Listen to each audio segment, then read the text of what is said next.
Were married at 13 years old in Sicily. They came to America. My father had no education. He would take any job that was available. He worked usually 2 jobs, sometimes 3 jobs. When he would come home from work, he would begin drinking and just go to sleep. My father never did the things with me that most fathers do with their sons. He never took me to a ball game. He never took me fishing. He never even put his arms around me, and I never even heard him call me son. The only attention I ever got from him is when I did something that he didn't like. He would take me into my room, and he had this big leather strap. In those days, they used to use it to sharpen straight edge razors. It was a double-sided, wide leather strap, and he'd take me in the room, and he would hit me with that. And at the least little thing wrong, if something went wrong on the job, if something was wrong between him and my mother, he would take me in the room. He would take everything out on me. And I realized at about 9 or 10 years old that as soon as I started crying, he would stop hitting me and just walk out of the room. He wouldn't say a word. He would just leave, and that was it. And I made a commitment to myself at that age that if my father wasn't going to show me love, I was never going to allow him to see any more of my tears. And in the beginning, when he used to come into the room and hit me with the strap, it was very hard for me to hold those tears back. He was a big man, he was a strong man, and that was a big belt. But I held it back, and then as time went by, my heart just became so callous, I believe by the time I was a teenager, I didn't have any tears left to shed. And I would intentionally get him upset, so he would bring me in the room and hit me with the strap, and I would just look at him and I would laugh, and he would just walk out of the room. When I was about 15 years old, I was coming home from school one day, and by the railroad tracks, I saw a gun on the ground. It was an old gun. It was rusty. It had no bullets in it. And I picked it up, and when I got together with my friends later on, I came up with this idea. There was these old Italian men that used to stay in this storefront, and they always had a lot of money. They would dress very well. And I came up with the idea that if we covered our faces, we can go in there with this gun and hold them up and get all their money.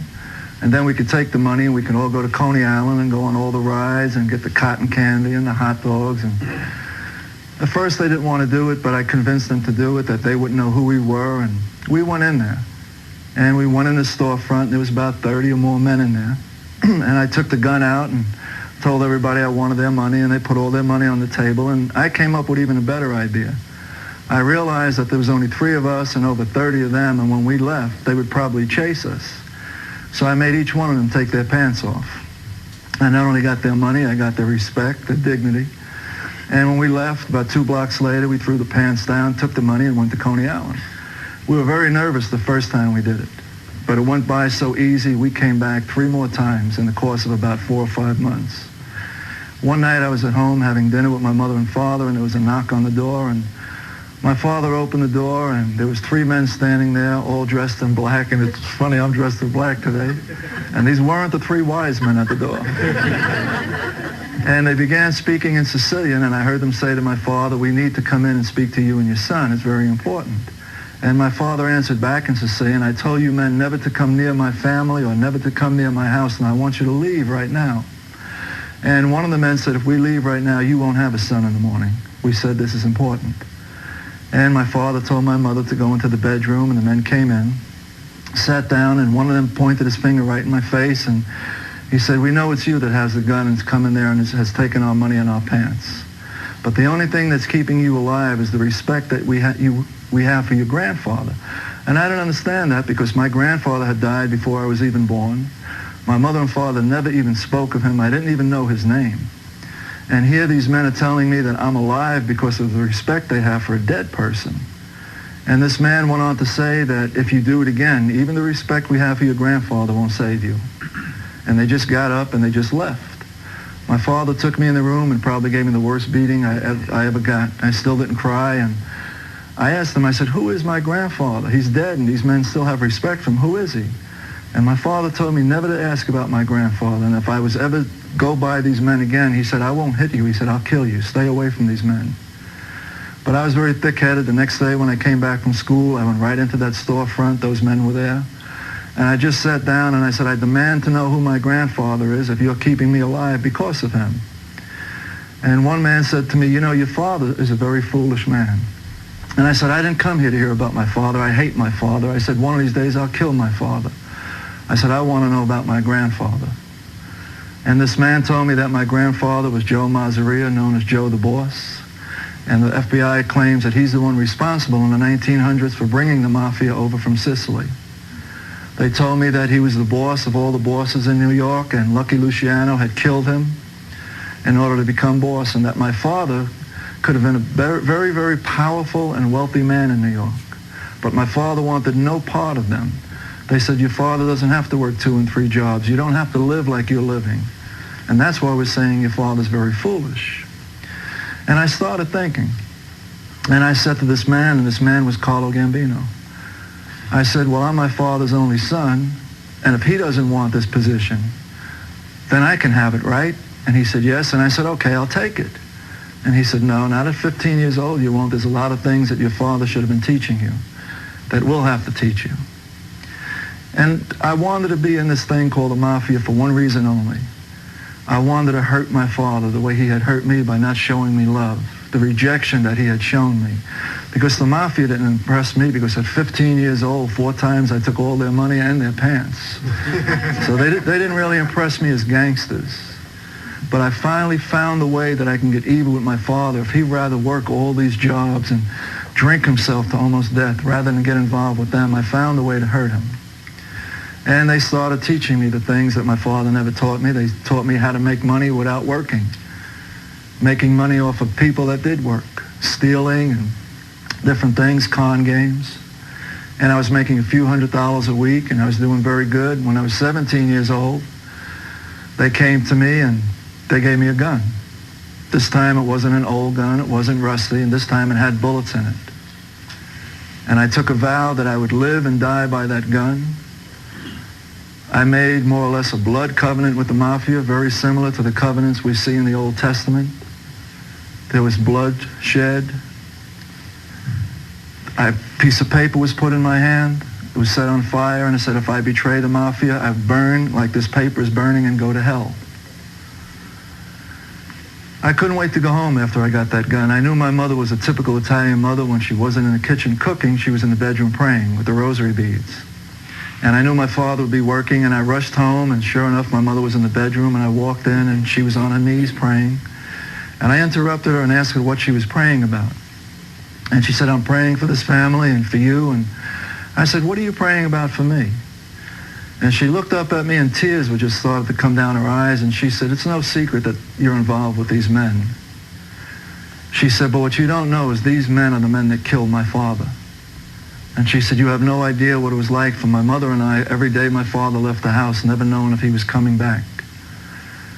And one day the police came to the house and told us he was killed. He wasn't coming back. And she said, these men killed my father.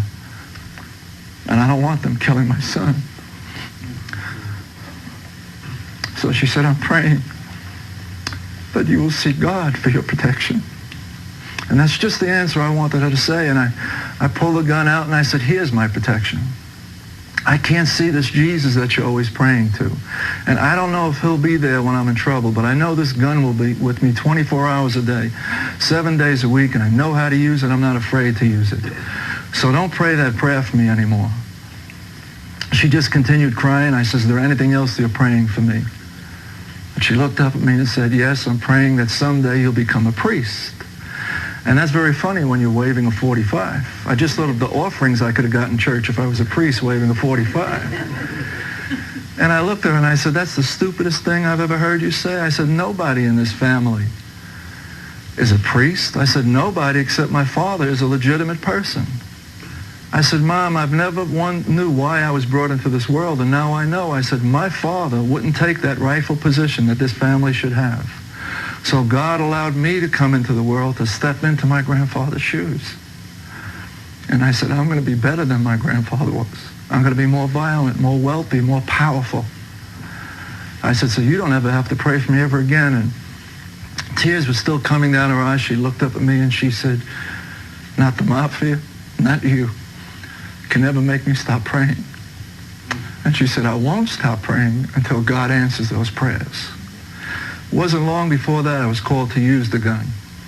They called me in and they said, Tom, you've been doing very good, and you're making a lot of money for yourself, you're making a lot of money for us. And I was always big and strong and knew how to take care of myself. I was a fighter, and they used to send me out to collect money. I was 17 and 18 years old, and then they would send me out to grown men to collect money that I owed, and I always came back with every penny. I was very proud of it. If I had to beat them up with a baseball bat or stab them with an ice pick, whatever I had to do short of killing them, I would do to bring the money back. And I was very proud of this. I was growing in the mafia. I was getting a reputation. And they said, now it's the next step. Some men have hijacked a truck in the garment district. It was an inside job. We killed the man on the inside. That's taken care of. But the two men that hijacked the truck, they're hiding out in Kansas. We want you to go there and want you to shoot both of these men. We don't want you to kill them. We just want you to set an example for everybody to see what happens if they should steal from us. And they said, we don't want you using your right name, so we have identification for you. Here's the plane ticket. Just go there. As soon as you get off the plane, somebody knows who you are. They'll come to you. They'll give you the keys to a car, and they'll give you a gun. And they'll give you pictures of the two men that we want you to shoot, and they'll tell you exactly where they are. Just go there, shoot the two men, and come right back. Everything that they told me was exactly the way they told me. When I got there, a man met me. He gave me the keys. He gave me a gun. He gave me pictures, gave me directions. I went there. I shot the two men. I came back to the airport, kept looking in the rearview mirrors. Nobody was following me. I made a few extra turns. Felt very safe. Got back to the airport, waited till they were boarding the plane, and I got on the plane, and all that was on the plane was policemen. And as soon as I boarded the plane, they said my name. They put handcuffs on me, told me I was under arrest for shooting two men, and they even knew the names of the two men. I don't even know their names. I only had their picture. Brought me before a judge, and the judge said, you know, you're Italian, you're from New York, and you're down here shooting people. Are you in the mafia? Is this a contract? And I had taken a vow of silence at 17 years old, and I didn't even answer the judge. And he said, if you're going to be quiet like this when you come before me for the trial, he said, I'll send you away for the maximum time that I can. When it came time for me to go before the judge, I still kept that vow of silence. I didn't say a word. He sentenced me to 2 5 to 10-year sentences in the Kansas State Penitentiary. I went there, and that time it was probably the worst and toughest prison in the United States. As big as I was and as tough as I was handling myself, I had to fight almost every other day for survival in that place. My mother and father had found out that I was arrested and put in jail for shooting somebody, and my father disowned me. He said I didn't have a mother, I didn't have a father, and not to write any letters, not to make any phone calls, that they didn't exist anymore, that I had chosen a new family. And my father wrote to me to tell me that I'd broken my mother's heart, and he never wanted me to speak to my mother again. 5.5 years went by. I finished the first sentence. I was paroled to the second sentence and sent back to New York. When I got back to New York, I didn't want to go see those men right away. I thought I had failed them. They told me to go shoot 2 men and come back right away. I shot the 2 men, but it took me 5.5 years to get back. And I really believed that I had failed them. But they knew that I was out, and very shortly they sent for me to that same storefront where everything started. When I went there, I had a gun. I always walked around with a gun. The day that I got out of jail, I got a gun. As soon as I walked in, a man came up to me and he said, Tom, do you have a gun on you? And I said, of course I do. He said, well, can we have it? And I said, no. And there was a table close by. I said, but I'll put the gun on the table. And they said it was all right. I wanted that gun as close to me as possible, so if these men were going to kill me, then I can get the gun and kill as many of them as I could before they killed me. And I sat down, and the first question I was asked is, how was prison? And I was very cocky and arrogant. I said, look, I don't have any scars, no broken bones or anything. I said, I handled myself. I survived. And then he leaned back and he said, is there any one thing that you had thought about all the time that you were in prison? And that was very easy for me to answer, because the day that I was arrested until the day that I was released 5.5 years later, I wondered what I did wrong, how I messed up that I was caught. And this is what I told him, and he looked at me and he said, well, now you're going to understand why we wanted your gun. And he said, you may not understand this right away. He said, but in time you will. He said, we gave the police your name and we told them everything. He said, everything that we've asked you to do so far, you've been very loyal, you've done it, but we didn't know what would happen under pressure. We didn't know if you had to go to jail, how you would hold up. So we had to give you a test. And he said, you passed our test, and got up and opened up his arms and said, welcome to our family, son. First man that ever called me son, that sent me to jail for 5.5 years. Broke my mother's heart. And he's got his arms open with a smile calling me son. All I could think of was that gun on the table. Killing him and everybody in that room. But before I had a chance to reach for the gun, there was a book on his table. And he opened up the book, and I had seen that book many times before. This was the book where they lent people money, and the amounts and all the interests were in there.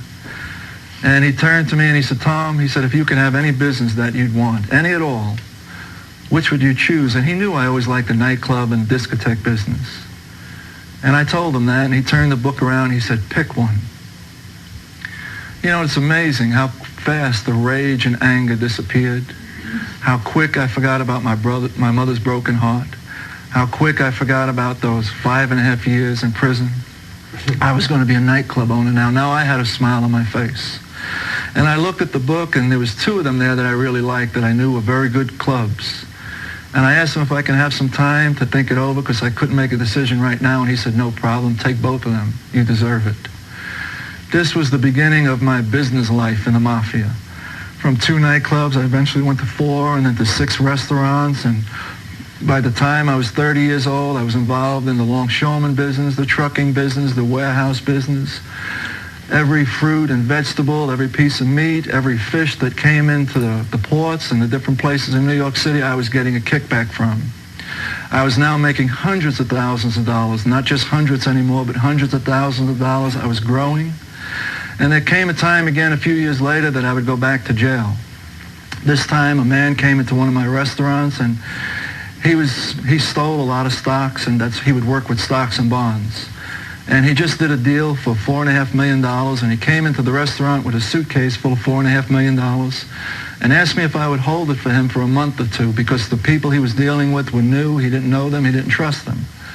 And he said, I've given them the stocks and they've given me the money, now they can just come to my house and kill me and get the money back. He said, so if you just hold the money for me for a while. And I put it in the safe of the restaurant. The next day the FBI came in, and unknown to him, he was working with undercover agents. And the money was marked and everything, and they arrested me. And I went before the judge, and the judge knew me. I had been before him dozens of times before on different assault charges and extortion charges. And he said, Tom, we know you had nothing to do with the stocks and bonds, the theft of it or the sale of it. We know this man just brought them to your restaurant for you to hold. And he said, if you'll just testify to that, you can walk out of the courtroom. And I told the judge, I said, you know me better than that. I said, what's the maximum I can get? He said, well, it's a conspiracy charge. The maximum that I can give you is 2 years. I said, give me the 2 years so I can go ahead and get it over with. He gave me the 2 years, and this time was much different. By this time, the American Civil Liberties Union had stuck their noses into the prisons and turned it into college campuses. It was no more a deterrent to crime, and it was no longer a penitentiary or a prison. Now it was a correctional institution. And they sent me to Petersburg, Virginia for my 2 years, and when I got there, the red carpet was rolled out. I had my own private room, I had my own stereo, my own refrigerator, my own ice machine. I had all the things that I had at home. They told me the one thing that I had to do was work, because everybody at this jail had to work. So I had a job from 11:30 in the morning to 11:45 in the morning. They gave me a broom, and I swept the basketball court. After that, I'd go out and get some suntan lotion and lay out in the sun and work on my tan. And the time that I was in there, I used to go to church on Saturday. The Catholic priest used to come in on Saturday and hold services. And the only reason I went to church on Saturday, he used to bring a bunch of girls in with him, and I'd go over there just checking out the girls. And one day he came in, and he walked up to me, and I only had about 4 or 5 months left to finish my sentence. And he said, you know, Tom, I've been in jails and I've seen many people. He said, but you're different than other people. And I looked at him and laughed. I said, of course I'm different. I said, I'm the 3rd highest in the Gambino family. I'm much different than the people here. And he said, no, I'm not talking about that. He said, what are you planning on doing when you get out in the next few months? And I looked at him and I said, I've got a few hundred people working for me. I've got about 40 businesses I'm controlling. I've got millions of dollars. I said, what do you think I'm doing when I get out? It's business as usual. And he said, would you consider being a priest? And I looked at him and I said, you must be drinking too much of that communion wine. For a minute, I thought him and my mother were calling one another, talking to each other. And I never bothered with him again. I stayed away. I eventually got out. I went back to New York, and it was business as usual. Every penny that was due me was given to me. All the businesses were taken care of while I was gone. It was like I went on vacation and just came back. Nothing had changed.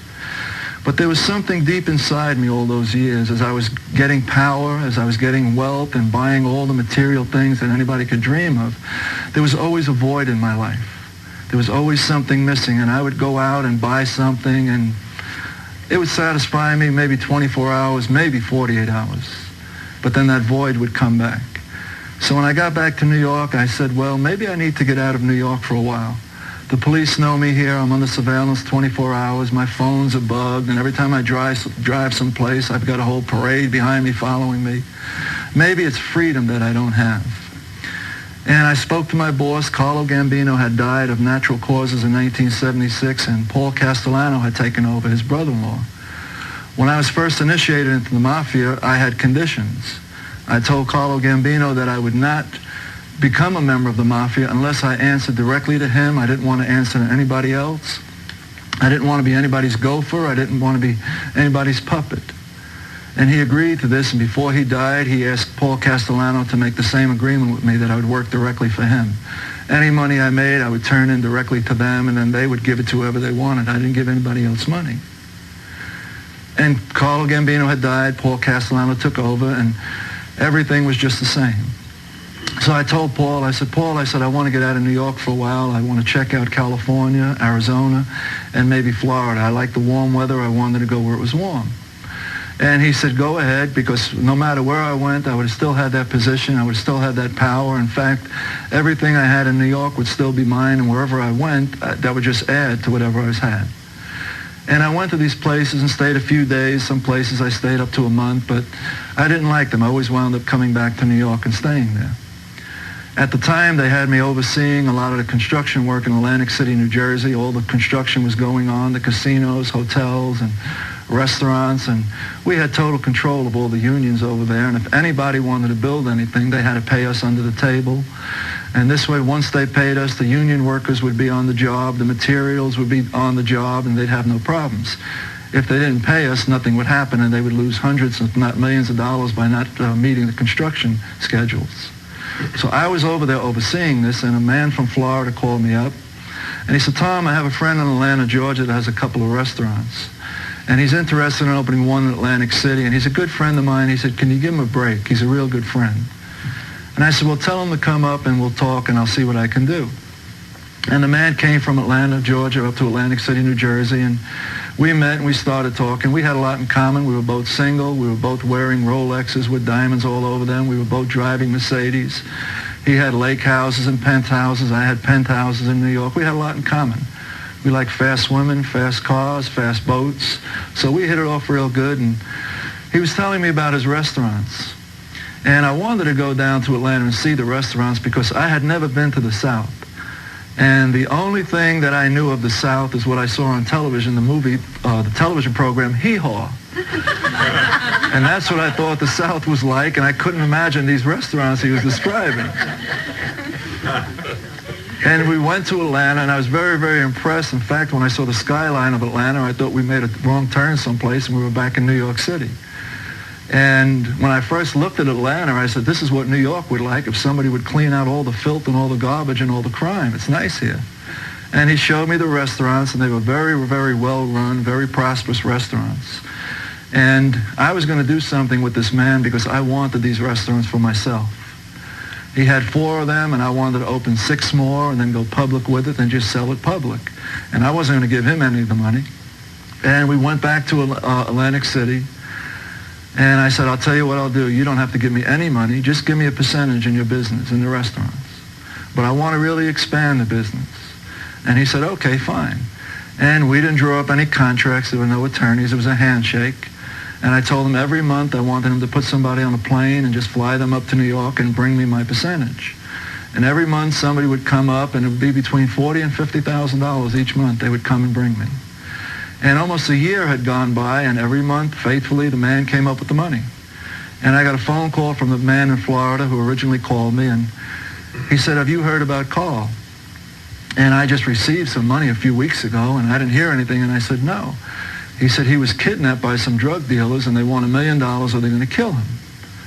He said, do you think you can help him? And I had to stop and think, because I remember when I was 17 years old, I remember Carlo Gambino telling me, don't ever get involved in drugs with this family. The other families are involved in drugs, but we're not. We're making billions of dollars a year without the drugs. And if you ever get involved in drugs once, there'll be no second chance. And I knew they were very serious about this because 3 of my friends had been killed just for doing one-time drug deals. One man I was sitting in a discotheque with, and 2 men came in with long coats, pulled off sawed-off shotguns, and blew his head off right in front of me. And when I went to reach for my gun, they said, "Tom, go see your boss. He was involved in a drug deal." So I knew how serious they were about drugs, but the greed in me was so great, I started thinking, if this man gets killed, I won't see this $40,000 or $50,000 each month. I was making millions, and I was worried about $40,000 or $50,000. And then I reasoned with myself, well, he's not a drug dealer. Drug dealers kidnapped him. So I said I would help. The position that I had and the networking, the contacts that I had, within 72 hours, I found out who was behind the kidnapping, who kidnapped him. I knew the whole story. There was one man in the mafia in Detroit, Michigan, another one in Miami, Florida, that had organized and arranged this whole thing, and they hired 3 drug dealers to kidnap him. I called these 2 men. I asked them to meet with me. They met with me, and we sat down, and I asked them about this kidnapping, and they were very proud about it. They were telling me how easy it went, and they had this man, and they were sure they were going to get the $1 million, and they were probably going to kill him anyway because he was a nobody. And that's when I surprised them. I said, he's not a nobody, he's with me. And I own a percentage of their restaurants. I said, now I want him set free immediately, and I want an example set of those 3 men that kidnapped him. And if an example is not set, I'm coming back here and setting an example with the 2 of you. I got home. Within 2 days, I was told 2 of the kidnappers were found dead in the street with bullets in the back of their head. The 3rd man evidently had seen his 2 friends were killed, and he just ran away and went into hiding. The man that owned the restaurants called me up, and he said, "Tom, I understand it was you that got me set free. I don't know how I can ever thank you." And I said, "I do. We're going to increase my percentage in your business." Increased it. It went up a lot more each month. A few months had gone by, and he called me up again. This time, you could tell by his voice, he was very, very nervous. Something was really bothering him. And he said, "Tom," he said, "I need your help again." And I said, "I've already saved your life. What more can I do for you?" And he said, "Well, I found out 2 of the kidnappers were killed. And the 3rd man has been calling me up, and he's saying that he knows he's next. But before they kill him, he's going to come and kill me and my mother and father and my whole family." And he said, "Tom, I believe this man because every day that I was there kidnapped, this man put a gun in my mouth and said he was going to enjoy killing me, and that even if we came up with $1 million, he was going to kill me anyway. And he said, I know he'll kill me, and I'm afraid." He said, "Please send somebody down to protect me, and I'll pay them whatever you tell me to pay them." And I had thought that I was looking to get out of New York for a while, and this was a perfect opportunity. I can go down there myself, oversee all these restaurants, and expedite everything. And I said, "I'll do better than send somebody down. I'll come down myself. And as far as paying me, don't worry about it. We'll just increase my percentage a little more." By now, I had more percentage in his business than he had. Went down there, and first thing I asked him, what is the most exclusive area to live? Where are the more expensive houses? He told me, and I went and I got a house there. Moved in, so I had this expensive house in an expensive neighborhood. I was already driving a Mercedes. I already had the Rolex and always walking around with suits. So the people in the neighborhood thought I was just another yuppie that moved in. And I noticed something when I was in Atlanta. Once a month, I'd have somebody come in and check my phones. They weren't bugged. I can go places. People weren't following me. I knew I wasn't under surveillance, and I felt a sense of freedom. But there still was that void inside of me. Now that I had had that freedom that I thought was the void, I found out that wasn't the void. And almost a year went by, and we opened up 6 more restaurants, and I was already talking with General Mills about buying it, going public with it, just buying it, leaving him out because I didn't care. Once I got the restaurants, they could kill him, they can do whatever they want. I wasn't there for him, I was there for me. And one Friday night, he came to me and said, "There's been a death in my family, and I'm going to the funeral." And I said, "Well, everybody knows I'm here for you. Nobody's going to bother you. You go to the funeral yourself." And I didn't tell him the reason I didn't go to funerals, but the reason was at funerals, people cry. And to me, crying was a sign of weakness. The last time I cried, I was 10 years old, and I was now 39 years old. And I didn't want to be around people that cried, not only because to me it was a sign of weakness, but also it reminded me of when I was a little boy and my father used to beat me. So he went to the funeral. I stayed into the restaurant, and shortly after, a man came in, and I had given instructions, if anybody comes looking for this man, whether the man is there or not, send him to me. And this man came over to me, and he asked me where he was, and I said, "Well, he'll be back in a little while. How can I help you?" And he said, well, he said, your friend owes me some money. And I looked at this man, and he didn't have any fancy jewelry or any fancy clothes, and I knew he wasn't one of our suppliers. And I just wanted this man to leave, and I said, how much does he owe you? And he said, $800, and I just went in my pocket, and I gave him $800, and as he started to walk away, I just stopped him. And I said, you're not one of our suppliers. You have nothing to do with these restaurants. What does he owe you $800 for? And he said, cocaine. Every day he buys 8 grams of cocaine from me and pays me the next day. And when I heard this, I just became enraged because I wasn't worried about being stopped by the police and finding cocaine in the car on this man because I had already been to jail a number of times. But I was concerned about being arrested and getting back to my boss that I was involved in drugs. They'd kill me. And here I was trying to protect this man's life, and he was putting my life in danger. So I waited until he came back, and I chased the man out of the club. I put a gun in his face, told him to leave, took the $800 back. And when the restaurant man came back, the place was packed on Friday night. I just started beating him up from one end of the bar to the other, and I left him there in a pool of his own blood. And I told him, you don't have to worry about this man coming to kill you. I'm here now, and if I don't have everything by Monday morning, I'll kill you. Went home, went to sleep, woke up Saturday morning. When I got up Saturday morning, I just slid to the edge of the bed, and I just started looking at the house that I had. Everything inside the house was custom made. The house itself was custom. All the furniture, my jewelry, I had custom touches to the car, and pride began to swell up inside me. And I looked at all that I had, and I started remembering how little my father had. And I just thought to myself, my father had 2 and sometimes 3 jobs and had nothing. I don't have any job, and look at all that I have. And I just looked over everything, and I said, I've done this all by myself. Nobody's ever helped me. Nobody's ever given me anything. And I've got so many more things I want to do and so many places to go. And for the first time in my life, I experienced something. I told you earlier that usually the way to become the boss in the mafia is not to have patience and wait for the boss to retire, but to kill the boss. And even though I was the 3rd highest, people tried to kill me 3 times. I was stabbed once. I was shot. I myself was kidnapped, tied up, and thrown into an old warehouse, and they set the warehouse on fire. And all 3 times, I just was able to escape death. My own boss used to tell me, I hope I'm not alive when you become the boss of this family. He said, you're the most violent and most cold-hearted man I've ever met. And he said, a knife can't kill you, bullets can't kill you, and now fire can't even touch you. And he said, you're the only man that I've ever seen that had absolutely no weaknesses at all. And this was why people feared me. I had no weaknesses. I had grown men tell me when I used to go to collect money, they would look in my eyes and all they could see is their death. They would come up with the money. They would call my boss and say, don't ever send Tom again. Send somebody else, but not him. But that morning, something happened to me. I never experienced fear in my life. I knew I'd choose a life that I would just live from day to day. Tomorrow wasn't promised to me. I knew I could make $1 million today, and I had to spend it today because I didn't know if there was a tomorrow. Because I knew people within my own family would probably be the ones to kill me to get my position, to get my wealth and power. But that morning, something happened that I was gripped with fear, and I even started shaking on the end of the bed.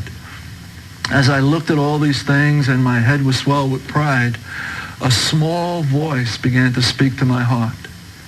And it wasn't like the clouds opened and a bolt of lightning came out and Charlton Heston's voice spoke to me. It was a small, still voice in my heart. And this voice even knew my name, and the voice said, yes, Tom, look at all this. You've done this all by yourself. Nobody's ever helped you. You've never asked anybody for anything. He said, you never even asked me for anything. He said, but I know something that you don't know. You're going straight to hell. I knew this was the voice of God. I was raised a Roman Catholic. I believed in God. And I knew this was the voice of God. And I believed that God was telling me that he was going to kill me. And I looked at God the same way I looked at my father. If I didn't please my father, if I did something wrong, my father would punish me. And now I displeased God, and he was going to punish me, the ultimate punishment. He was going to kill me. And I didn't see any visions of angels or any lights or anything like that. This was just a small voice inside me But I began to speak openly in the room, and there was nobody there. And I said, God, where were you when I was a little boy, when I really needed you?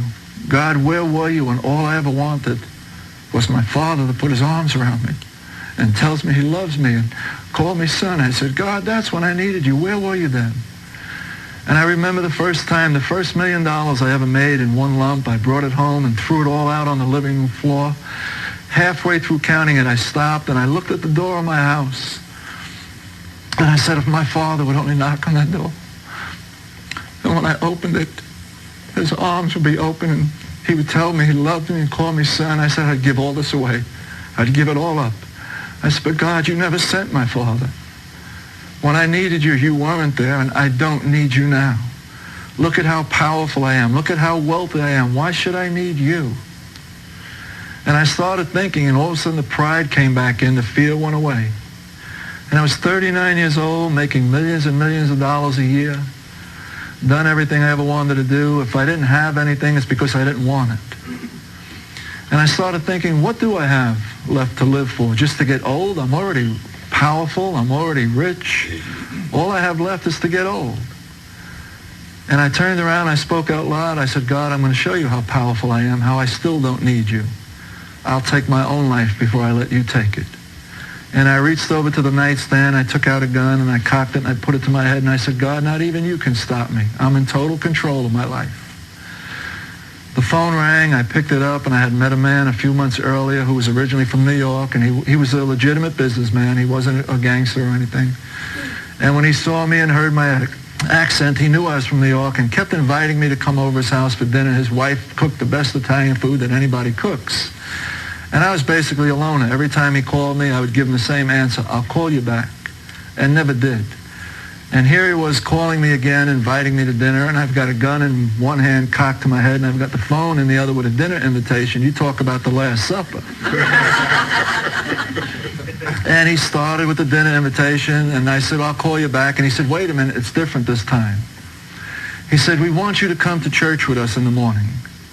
He said, now I know being Italian and being from New York, you must be Roman Catholic, he said, but this is a non-denominational church. I never heard that word before.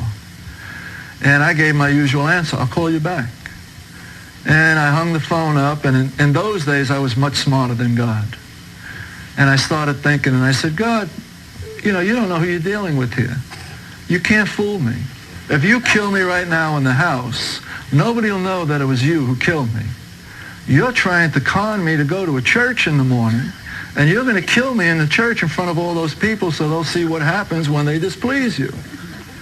I said, but God, I'm going to that church, and I'm going there, and I'm coming back, and you can't touch one hair on my head. I called this man back. I think he had a mild heart attack when I called him back. Told me where the church was, what time, and everything.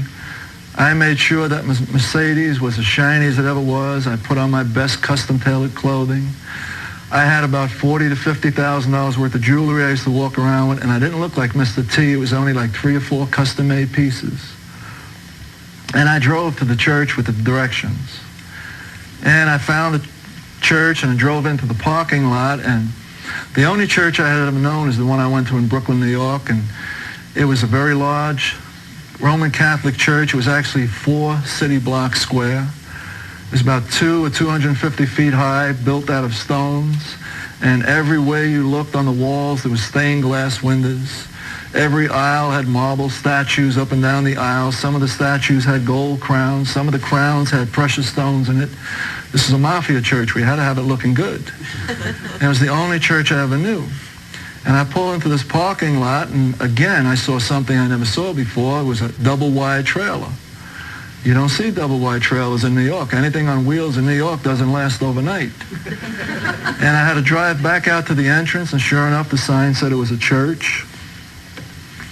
Drove around the parking lot a few times. There was very old cars there, nothing new. Finally parked the car, walked in, looked at everybody. None of them were dressed like I was dressed. I didn't see any jewelry like I had. But I noticed everybody in that church had a smile on their face, and there was just a glow in their eyes and on their face. And everywhere I looked, I saw this. And I said to myself, if these people only knew how much wealth and power I had and how poor they looked to me, they would be crying and I'd be the only one laughing. And I sat down, and I never heard a word that the pastor said that morning because I was too busy looking at these people. I'd look alongside me, and I'd even turn around and look behind me, and these people had these silly little grins. I thought somebody passed out crazy glue at the front, and they had to have this smile. And I noticed things in the church that I had never seen before. I looked over in the corner, and there was drums there and guitars, and I had never seen this in the Catholic Church before. And the pastor got up, and I didn't hear a word he said. I was just busy looking. One of these smiles is going to stop. What's wrong with these people? Are they high on drugs? What's going on here?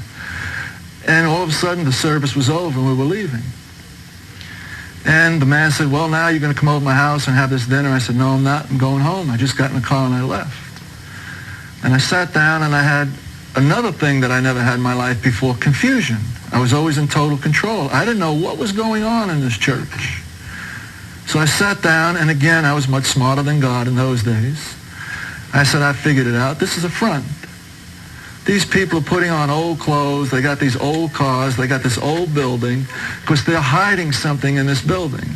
And the reason they got this silly little smile on their face is because when I come there, every one of them know what they got hidden there and where it is, and I don't. I'm the village idiot in this church. They're laughing at me.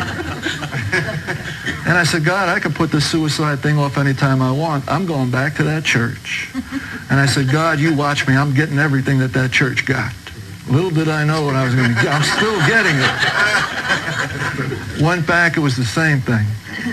Still the old cars, old clothes, old building, same silly smile. That day I didn't hear the pastor again because as I sat there, I'd check out every inch of the ceiling. When I couldn't find anything, then I'd check out every inch of every wall, and finally on the floor, they must have thought I had my head bowed praying, but I was looking for a secret compartment. Couldn't find anything. Before I know it, everybody was getting up, leaving. I started to leave, and the pastor was at the door shaking people's hands. That time, he was close to 300 pounds. He's lost a lot of weight since then, but when he stood in front of that door, he was the door. You weren't getting out without shaking his hand. And finally got up there, and he shook my hand. He said, thank you for coming for the last 2 weeks. And I said, yeah, okay, just get out of my way, let me leave. And as I started to leave, he grabbed me by the arm, and I just grabbed his hand and pushed it off me. And I got up in his face, and I said, don't ever put your hands on me. If you want to talk to me, use your mouth. I said, you don't know who I am. Don't ever put your hands on me.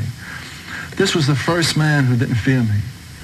He stood there, looked into my eyes, and he said, I have something I want to say to you, but I don't want to offend you. And I got even closer to him, and I said, if you offend me, it'll be the last thing you ever do. I said, I'm warning you. You don't know who I am. And he continued to look in my eyes, and he said, the eyes are the windows of the soul.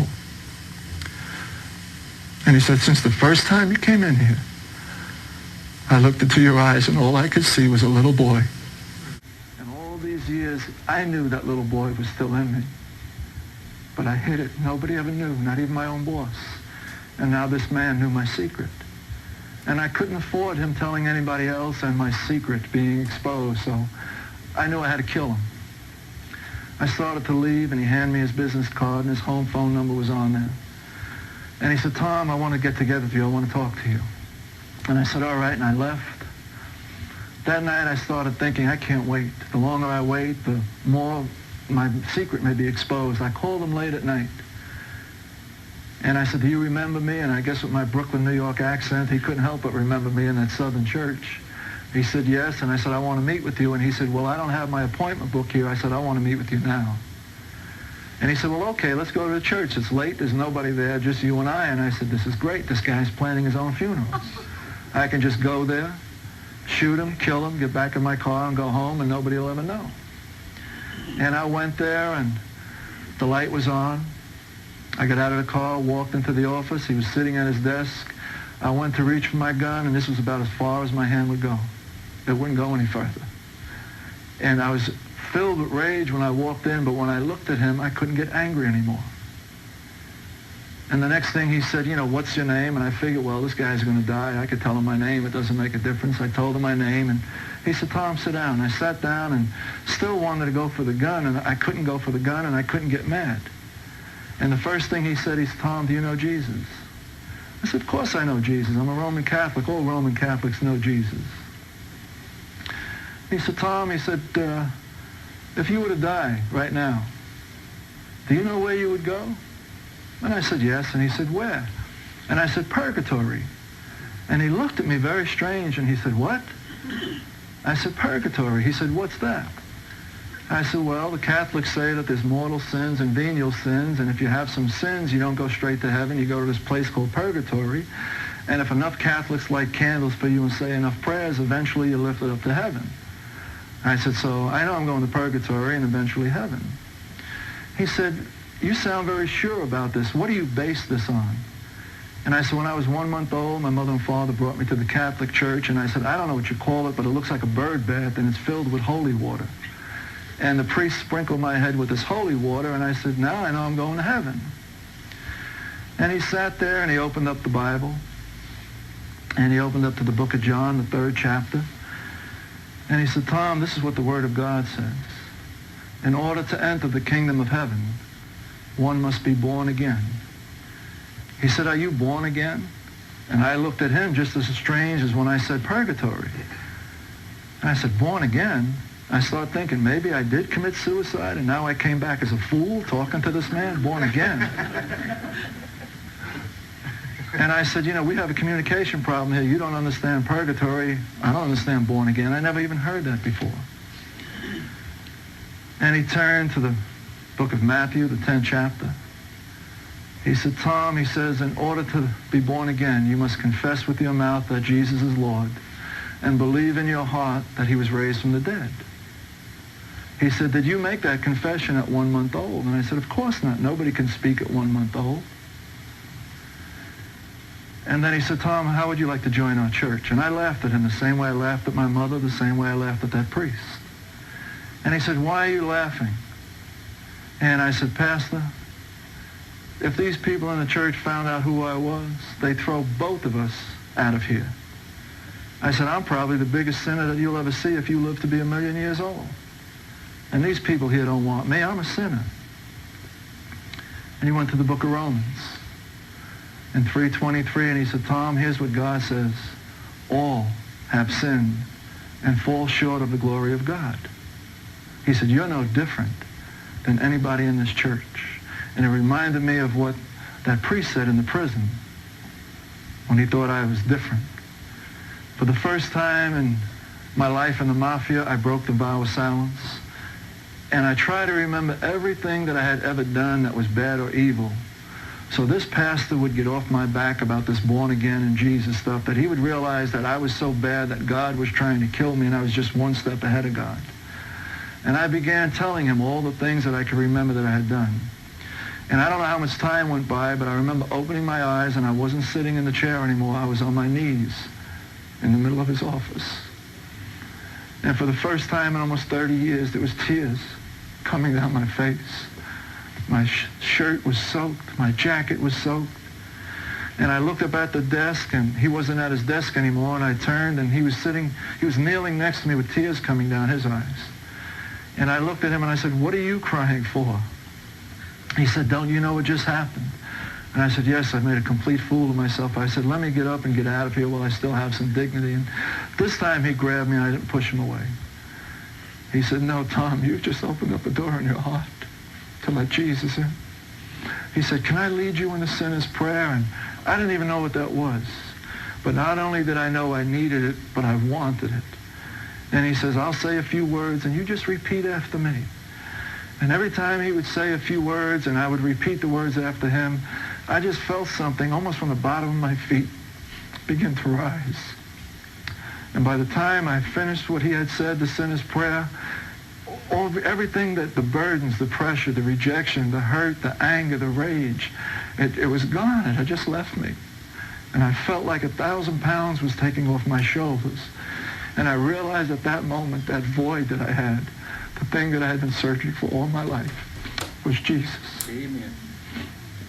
Went home. He said, Tom, go home. Tomorrow I'll meet with you. We'll get you a Bible. We'll get you some Bible studies. But just go home tonight. And he said, just get a good night's sleep. And all the way home, I still couldn't stop crying.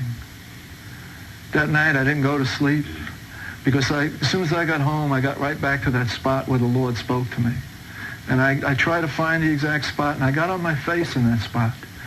And I was still crying, and I cried out to God. I said, God, I'm not more powerful than you. I said, God, I'm nothing without you. And I said, God, please don't kill me. I don't want to die. I've just begun to live. Please don't kill me. And it was God's turn to laugh at me. And he laughed and said, kill you? I'm going to raise you up. I knew there was things I had to do. The first thing I did was call my boss. And I said, Paul, I'm never coming back to New York. And he said, that's okay. You can run our operations down there in Atlanta. It's no problem. I said, Paul, you don't understand. I'm not coming back. Period. I'm talking about the mafia. He said, Tom, are you serious? And I said, yes. He said, you've been like a son to me all these years. But you know what I'll have to do if you try to quit.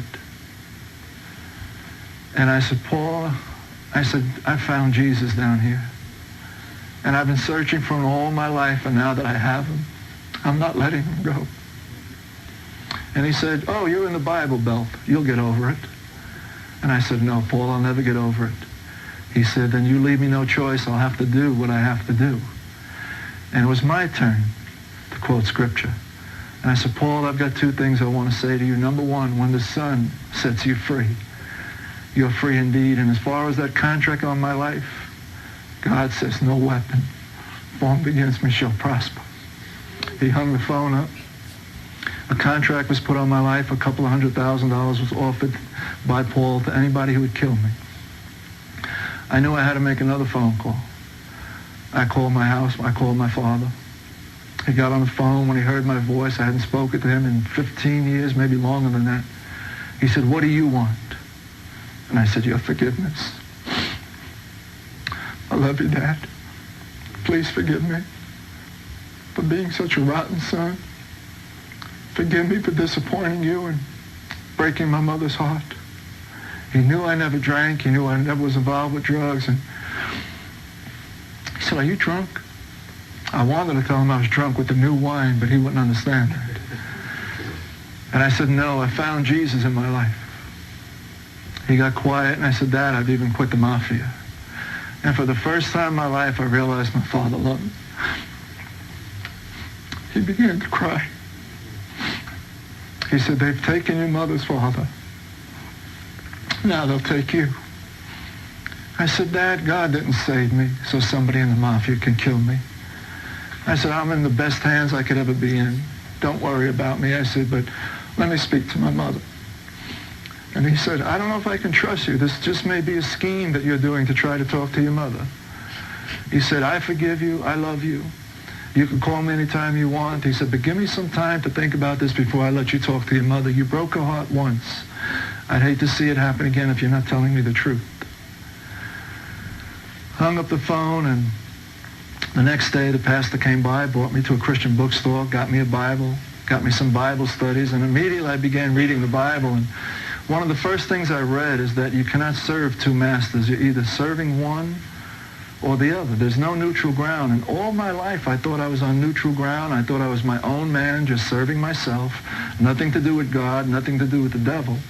And I found out I was deceived by the devil into serving him, and I was probably one of his best little servants. And that angered me. And I put the Bible down, and I cried out to God. I said, God, I want to serve you better than I serve the devil. Whatever it is I have to do to serve you, tell me what it is so I can do it. And the Lord began speaking to my heart again, and he said, if you want to serve me, get rid of everything that you have that you didn't work for, that you got illegally, because those have been your idols. That's what you've been worshiping all these years.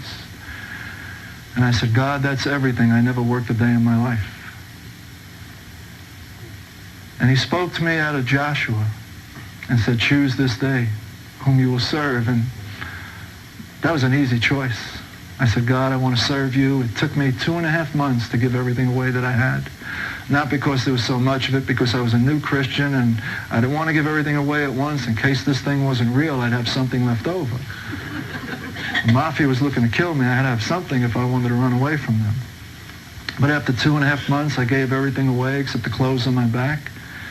And I said, all right, God, now what? And what he said, I didn't really want to hear. He said, now go get a job. I was always the employer, never the employee. But God had blessed me with all the business dealings that I had in the mafia. I answered an application for an operations manager, and when I went there, the man interviewing me was a Christian. And he started saying, praise the Lord, and praise the Lord. And he said, by the way, do you have a resume? And I said, nope, but I got a testimony. He said, let's hear it. Halfway through the testimony, he said, I want you to finish, but I want you to know you've got the job.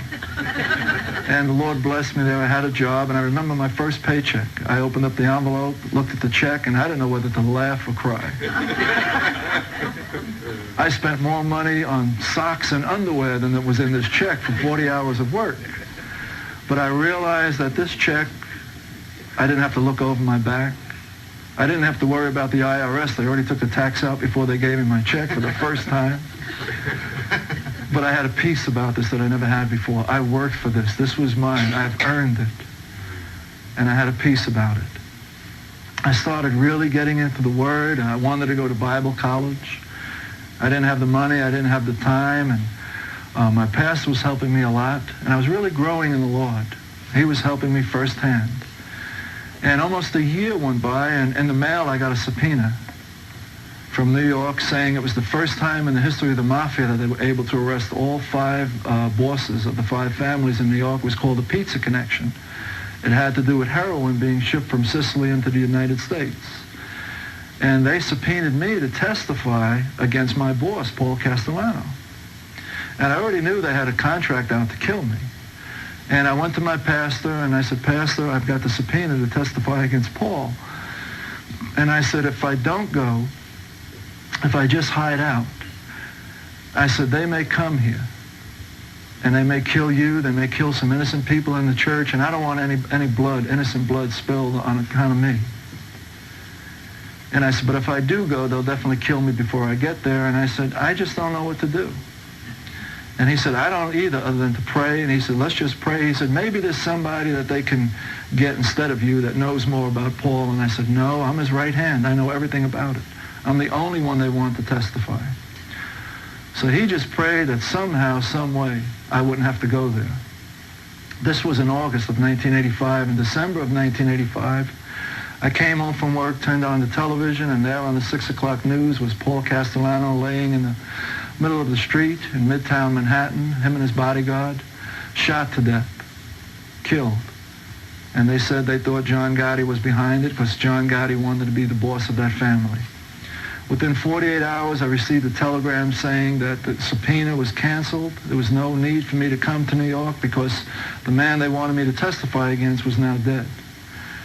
Now, I'm not saying in any way, shape, or form that God killed Paul Castellano for me. I know he didn't.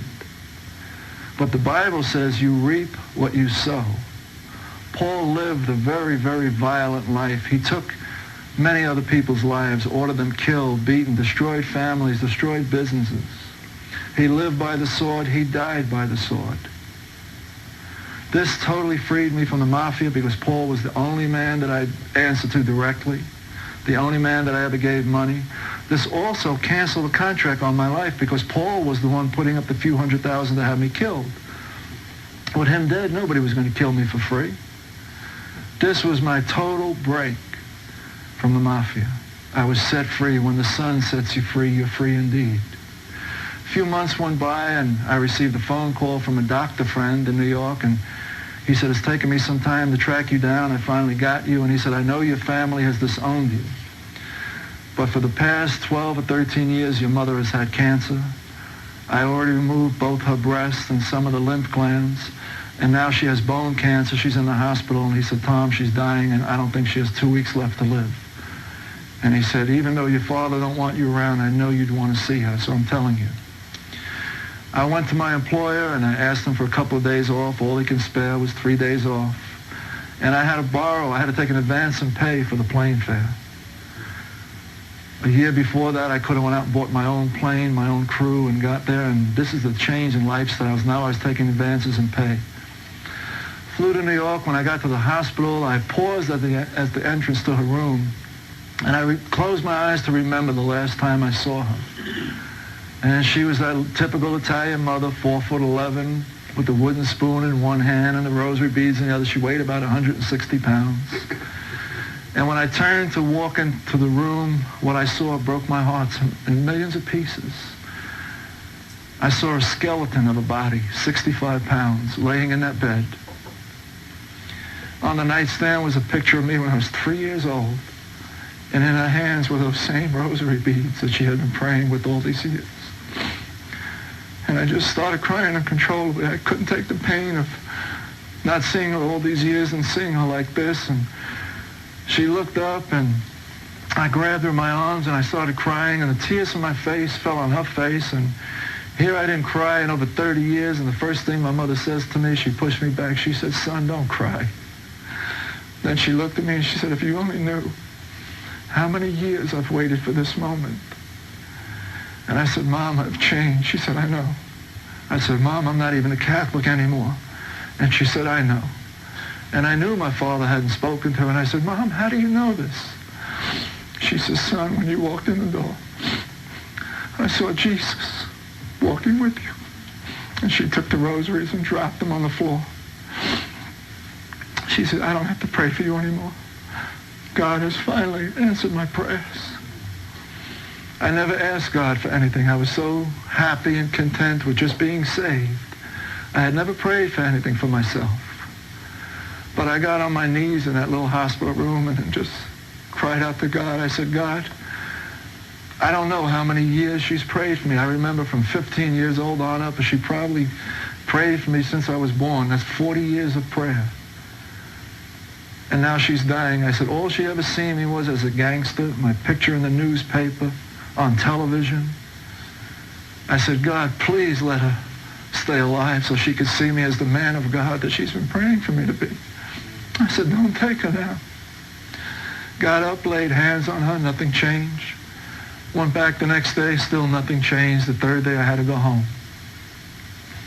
Went home 2 days later at night. The doctor called me again, and he said, "Tom, I've got something to tell you. I really don't know how to explain it, so I'll just come to the point." And I'd really thought that it had come to the worst. He said, "Every few days," he says, "we take tests on your mother to see how fast the cancer is spreading so we can have an idea how much longer she's going to live." He said, "The day after you left, we took tests and couldn't find any trace of cancer. We waited another day and took the test again, and we still can't find any trace of cancer. Your mother's requesting solid food. She's been eating solid food for the past 2 days. I've never seen a woman gain weight like her." We took her home. I was going to work one morning, and when I got on the highway, there was a big roadblock. There was 7 or 8 different county police. There was GBI, Georgia Bureau of Investigation, FBI, and I figured they were looking for some serial killer, all the people they had, and pulled over to the side of the road. An FBI agent came out and walked up to me, somebody I had known from New York for many years. He was assigned to me in New York. And he said, "Tom, please don't move. These people know that you carry guns." And he said, "They're ready to kill you if you resist arrest."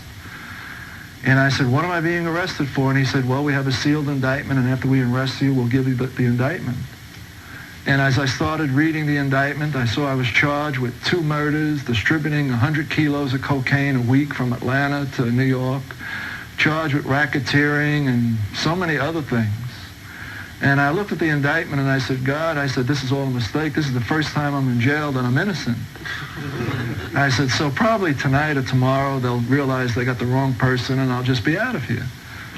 Well, today and tomorrow went into a week, and then it went into a month, and then they flat out refused to give me any bond at all. They said I was the second most dangerous person they ever had in the Atlanta Penitentiary. The first one was Al Capone. They locked me up in a building all by myself on the 5th floor in an 8-foot by 6-foot cell. Had me locked up 23 hours a day. They would only open the door 1 hour a day for me to go take a shower and exercise my legs. And I was very angry with God. I said, "God, you know, what am I doing here?" The judge told me he was going to give me a minimum of 400 years. I had a Jewish attorney who was not only Jewish, but he was an atheist, and he came in and said that don't worry about the 400 years, he can probably get it reduced to 140. I'd only be 180 by the time I got out. And I really thought that God had failed me. And I just cried out to God. I said, "God, I could have stayed in the mafia and wound up in jail and with a death penalty. You know, 140 years in jail is a death penalty." And I got very angry with God, and when I was angry with God, I couldn't hear from him. When I finally calmed down, I said, God, what's going on here?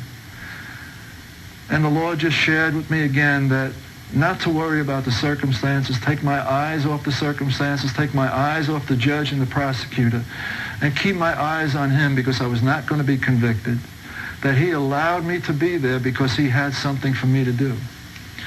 And that made me very, very proud that God was going to use me. But then after a week or so, I realized I'm in the cell house all by myself on the 5th floor, locked up 23 hours a day. Who am I going to witness to? Myself? I was already saved. I started losing faith again. But after a few weeks, they brought 3 men in. I heard the doors open, heard it close. I didn't know who they were. The next day, when the cells opened and all 4 of us came out for that 1 hour, they looked at me and I looked at them, and I realized in the indictment these were the 3 men who took the contract that tried to kill me. I read in the indictment that they came to my house a number of times and planted remote control bombs under my bedroom window. And every time they pressed the remote control, the bomb wouldn't go off. They would take the bomb out to the field someplace, press the remote control, and it would explode. They'd come back the next day with another bomb. And this just confirmed to me God's word. No weapon formed against me shall prosper, not even remote control bombs. But when these men saw that I was there, they ran back into their cells. I went back into the cell too, and all that day I stayed awake, all that night, and I began to cry. And I said, God, I'm going to spend the rest of my life in this prison for a crime I didn't commit. I said, God, I can't do that. You know my heart. If I'm guilty, I'll take whatever punishment I have. But I'm not guilty, and I'm going to jail for 140 years. I said, God, I don't know if you'll be able to forgive me, but I'm going to kill these 3 men. And then I'll understand why I'm going to spend the rest of my natural life in this prison. I said, God, I just pray you'll be able to forgive me and I can still go to heaven. Stayed awake that night, cried a lot. The next day, and I waited for the doors to open. The doors opened up, and I stood there by the door, and I was still crying, and I said, God, I'm just praying you'll be able to forgive me for what I'm about to do. I really want to kill these men. I want them dead. And as I took the first step out of the cell, the Holy Spirit began speaking to me, and the Holy Spirit said, I want them dead too. And when I heard that, I really got excited. I said, oh, wow, I can really do a good job. I've got God's blessing. I'll do the best job I've ever done. But before I took the second step, the Holy Spirit began again and said, but I don't want them slain the way men have taught you. I want them slain the way you were slain, by my word. And I've allowed you to be in this place, to go to these men, tell them you forgive them, tell them you love them, and to witness to them what I've done in your life. I said, God, I can't do that. I can't look these men in the face. They've tried to kill me. You'll have to do it, because I can't. But as I walked out of the cell, 1 man ran inside, 2 stayed out. All that came out of my mouth, I know you tried to kill me. I forgive you, and I love you. And let me tell you about my Jesus. When I was done, the 2 men got on their knees, accepted Christ, and I led them in that same sinner's prayer that my pastor led me in. The 3rd man came out of the cell. I had known the 3rd man very well. He was a hired hitman, a killer. Had killed many people. There was a few times I wanted him to work for me in New York, and he'd come to me and he'd say, I'm not working for you. I'm afraid of you. I look into your eyes and all I see is death, and if I do one thing wrong, you'll kill me. I won't work for you. But he came out of the cell that day and walked right up to me, looked me in the face, and he said, I'm not afraid of you anymore. He said, your eyes have changed. He said, your face has changed, and even your voice has changed. He said, what have they done to you in here? And I looked and I said, it's not what they've done to me in here, it's what Jesus has done in here. And he said, I heard what you were telling the 2 other men. He said, Tom, you know I'm a killer. He said, but do you think if I gave God my word that I would never kill again, that he would love me and save me the way he loves and saves you? And I said, yes, and I reminded him of the thief on the cross. And he too got on his knees with a broken heart, cried. And I led him in a sinner's prayer. It's not jailhouse religion, because all three men are still in jail. All three men have one of the largest Bible studies in the prison system. The one man who's a killer is also the chaplain's clerk. And he has led more people in the mafia to jail than anybody else. It wasn't jailhouse religion. And I thought that was the end of it. I went back to my cell and I said, okay, God, I've done what you want me to do. Now get me out of here. But God had more for me to do. He had me pray for a lot of the officers. Some of the officials came and they said to me, we see the picture on television, we see the picture in the newspapers, what they're saying about you, but every time we come to your cell, you're reading your Bible, you're praying. You can't be the same person they're talking about. I prayed for a lot of them, led a lot of them to Christ. Some of them came and said, my wife is sick, my children are sick. Here's a picture of them when you pray for them. Some of them came back with reports of healing. It was just amazing what God was doing. Then one Saturday, my pastor came to visit me, and he looked very sad. I said, Pastor, what's wrong? He said, Tom, your mother went home to be with the Lord last night. He said, and we tried everything we possibly could to get the judge to let you go to New York for her funeral. But the prosecutor said, no, if that man goes to New York, the mafia will kill the marshals and they'll set him free and they'll send him in Italy and Sicily someplace. We'll never be able to prosecute him. No, he can't go. And he said, Tom, I'm real sorry. And I said, Pastor, I said, if I went, all I would see is an empty show. I said, I'll see my mother again. And not in a funeral home. And I went back to the cell, and Sunday night, the lieutenant came up to me, and usually when there's a death in the family, they'll come up and they'll put you on suicide watch. They'll put you in a hospital cell that's padded and take your belt and everything away from you. And when the lieutenant came up, he said, Tom, we have to bring you downstairs. And I said, I'm a born-again, spirit-filled Christian. And I said, my mother's home with God right now. She's in a better place than we are. And I said, you don't have to worry about any suicide watch. And he said, I don't know what you're talking about. The U.S. Marshals are downstairs. Went downstairs. The head U.S. Marshal was there. And he said, Tom, the judge called me at my home tonight. And the judge said he doesn't care what the prosecutor said. He is not denying a man to go to his mother's funeral. And he said he couldn't bear it on his conscience if you were found innocent that he did this. So he's ordered us to take you to New York to go to your mother's funeral. They flew me there that night. The next morning, I went to the funeral, only stayed a few minutes, stayed overnight in New York, came back Tuesday morning. My attorney said, what happened? I came to court yesterday, it was canceled. Do you know what's going on? I said, yeah, I was in New York. And he said, don't joke about it. I said, no, I was in New York.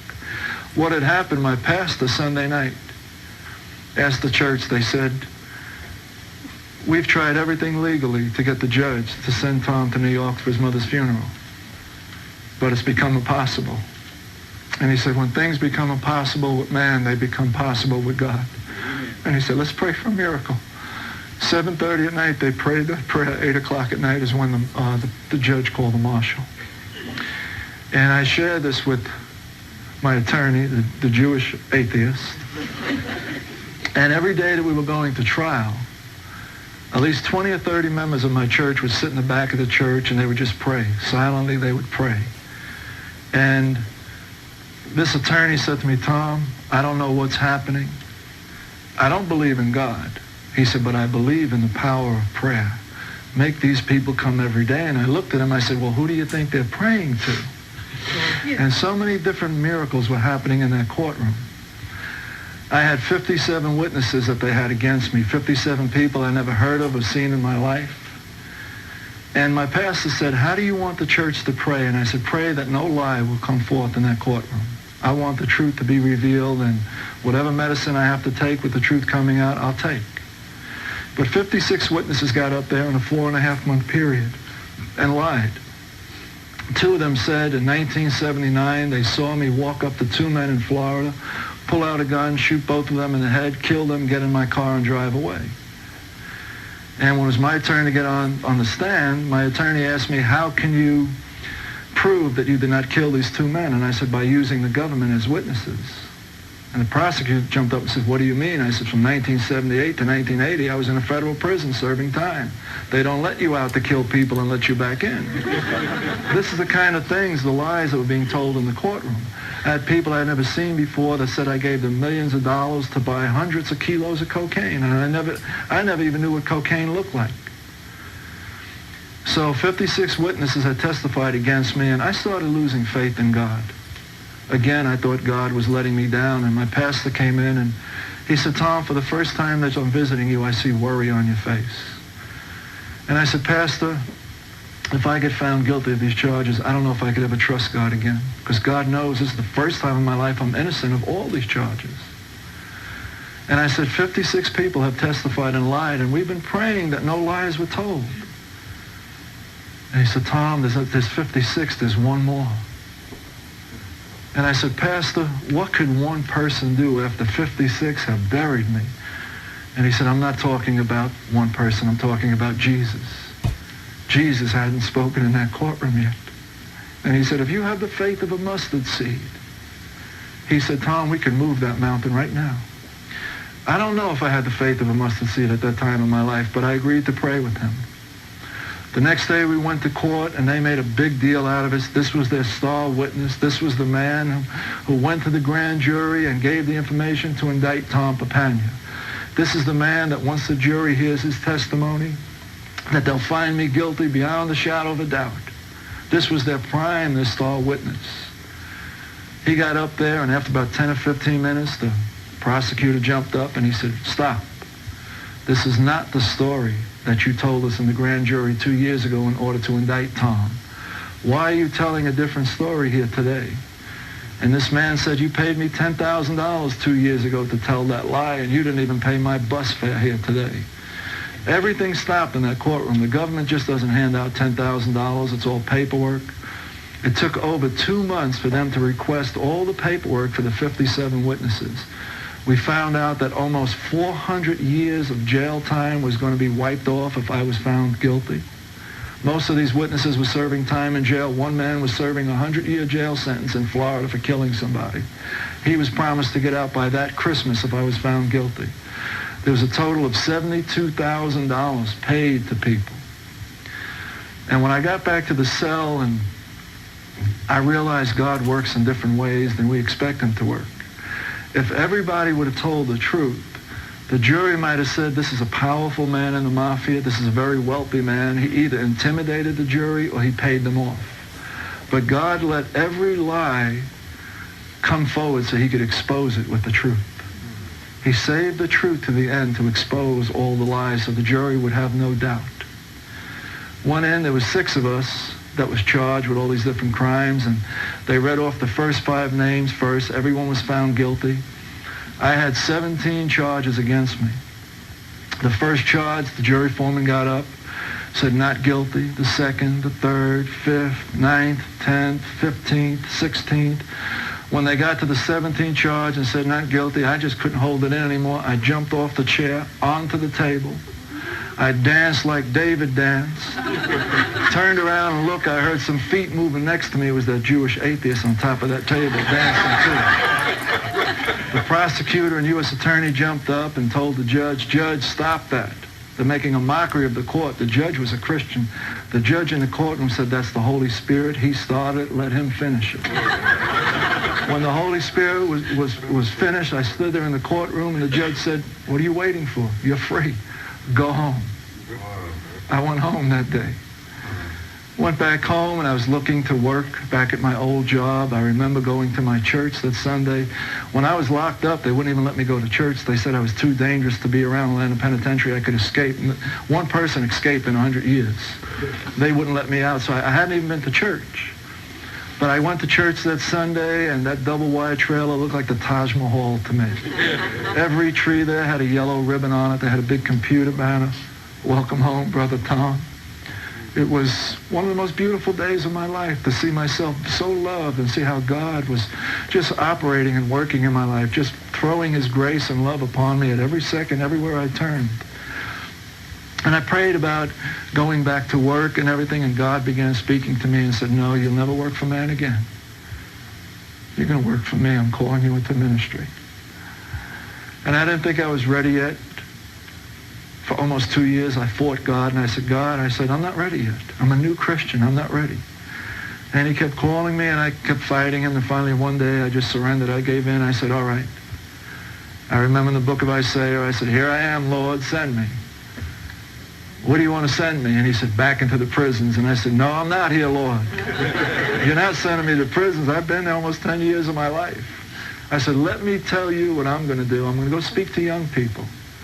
I said, you know, the movies, The Godfather and all this stuff, Miami Vice and everything on television, they glamorize these lifestyles. They make these young people attracted to it. And I said, it's not glamorized at all. It's not glamour walking around thinking that your best friend's going to shoot you in the back of the head to get your money and your position. Your own boss will kill you if you look at him wrong. There's nothing glamorous about that. There's nothing glamorous about spending years and years of your life in jail and breaking your mother and father's heart and your loved one's heart and being separated from your children. They're growing up and you're in jail. I said, I want to share this with young people. And the Lord said, no, you're going back into the prisons. And I said, no, I'm not. I'm sharing this with young people. Sat down, looked in the phone book in Atlanta, found every church, every Christian youth organization I could find, and wrote a letter. Never got a response from one of them. Nobody even said, thank you for being interested, or we received your letter. Nothing. But I got a phone call from a warden that said, I've been watching you ever since you've been arrested. And there's men in this prison that are never getting out, and they don't have any hope. And he said, I know it's against regulations because you're an ex-convict to bring you back into a jail. He said, but would you come back into our jail and share your testimony with these men? I went, and that day a few hundred men, some of the most hardened criminals, came just like I did, knelt down at their knees with broken hearts and humbleness, cried, and accepted Jesus as their Lord and Savior. Amen. Word spread around, and next thing you know, every time I picked up the phone, somebody was inviting me to a city jail, county jail, federal jail, state jail, before I realized that I was in prison ministry. And I just let it go about speaking to young people. I said, God, if you want me in prison ministry, I'll go. I said, but what church do I work for? And he said, no church. I said, what Christian organization? He said, none. I said, okay, what prison ministry? And he said, none. You work for me. I said, God, if I do that, I said, how do I pay rent? How do I buy food? How do I put clothes and gas in the car? And he spoke to me and he said, I am Jehovah Jireh. I didn't know what that meant. I had to get my Bible and look. And I realized it meant that he is the provider. And he said, if you'll go wherever I send you, I will provide all your need. And I said, God, I said, I don't want to name this ministry after me. Because I believe all ministry is God's ministry, and he just chooses some of us to manage it for a season or whatever. And I said, God, what can I name this ministry? I want you to get all the glory in this. I don't want any glory at all. He said, what were you saved by? I said, your saving grace. He said, that's the name of the ministry, God's Saving Grace Ministries. We started that. I started going into the prisons, started speaking at different churches, and never to any young people. And from 1989 to 1991, I was just going in and out of the prison, speaking at different places. In 1991, Morris Cirillo invited me to Anaheim, California. He had a convention there with 6,000 pastors from all over the world. I was told 40 nations were represented there. And I went there and I shared my testimony, and a man came up to me from Jamaica. And he said, we need you in Jamaica to come into our penitentiary. The men need to hear your testimony. Would you please come? I'll pay for everything, all the expenses. And I told him I would come, and a few months later, he sent me the plane ticket, and I flew there. And when I got there, he had a very sad face. And I said, Pastor, what's wrong? He said, Tom, yesterday there was a riot in the prison, and 11 people were killed, and they've shut down the prison to all outside visitors. He said, and I didn't want to bring you here for nothing. He said, so I've spoken to the mayor of Kingston, and he's agreed to open up the entire school system for the next 2 weeks, 1 hour early, so you can go and speak in every school. And in that 2 weeks, I had access to speak to over 17,000 young people. Some of them gave their lives to Christ. Not all of them did, but I had 17,000 young people. And I realized that was God giving me the desire of my heart after I was obedient for 2 years, never asked him again. He knew it was in my heart. I never mentioned it. When I came back from Jamaica, almost every one of those letters that I sent out 2 years earlier were in my mailbox. I spent the next year speaking at nothing but prisons and youth camps, youth organizations and churches. Everywhere I go, I tell people, if God can do this with somebody like me, he can do it with anybody. I go places, and after I keep them in their seats for 2 hours, I tell them, I could tell my testimony in about 45 seconds. One day, God had nothing better to do. So he just rolled up his sleeve and put his hand into the very pit of hell. And he reached around for the filthiest, dirtiest, slimiest thing he could find, and he found me. And he just plucked me out, right out of the devil's hand, and washed me with the blood of his son, Jesus Christ. Amen. Made me white as snow, and said, now go into the world and preach the gospel. We hope you have enjoyed this incredible testimony by Tom Papania. For more information on Tom's ministry, you may write to Tom Papania, God's Saving Grace Ministries, P.O. Box 756, Powder Springs, Georgia, 30073. Or call 404-943-9012. Fax number 404-943-9391.